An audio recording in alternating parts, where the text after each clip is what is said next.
Hey, another update.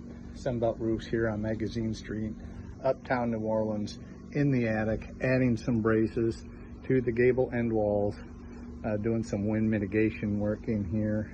I just wanted to show you some old construction and old wiring. As you can see, this was an electrical wire and this one here, and they ran on these insulator mounts. And this type of wiring is actually known as knob and tube. Abandoned, outdated. So this system's not currently in use, but rather than demo it, at the time they upgraded the electric to more modern stuff, they just left that in place.